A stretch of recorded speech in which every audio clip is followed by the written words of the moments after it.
Small businesses can find the recruitment process a daunting prospect.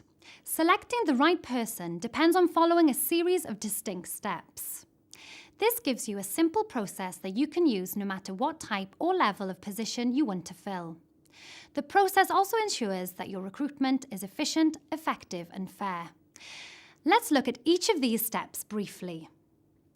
The first step is defining the role.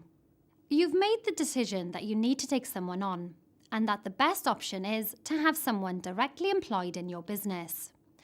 Before you rush off to find someone, think carefully about what the role is, the actual requirements of the job, and how it fits into your business and your future plans.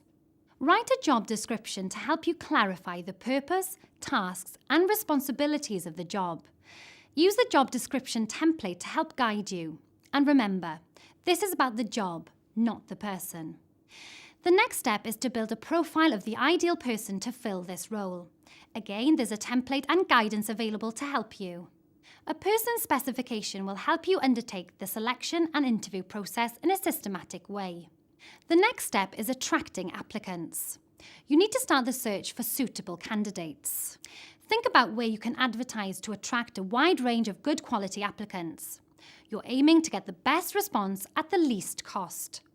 There are some suggestions given in this module.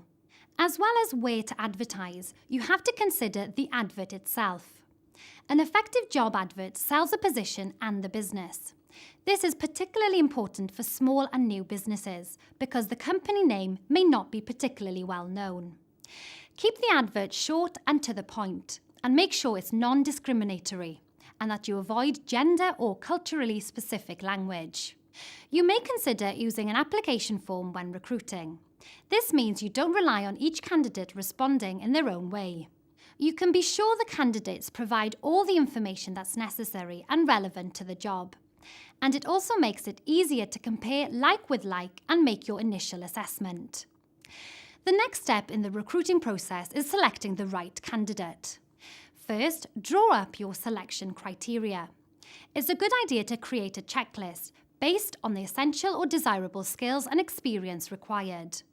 Use your checklist to assess how closely candidates match up to the job and person specification. You may want to ask your business advisor or a business colleague to assist you with the selection and interview process. This helps to make sure there's no personal bias in the process and is helpful if at least one person on the selection panel has been trained in equality and diversity issues. When you have your short list of suitable people, send them a letter inviting them to an interview. Take care with the interview process. Make sure you give every candidate the same opportunities to give the best presentation of themselves, to demonstrate their suitability and to ask questions of the interviewer. Use a consistent structure for the interview too. At the end of each interview, tell the candidate what happens next and when they can expect to hear from you. When you've made your decision, notify the successful candidate, but also remember to let the other candidates know that they were not successful. Finally, having made your decision and selected your candidate, there are a number of things you have to consider before they become an employee. The full details are in this module.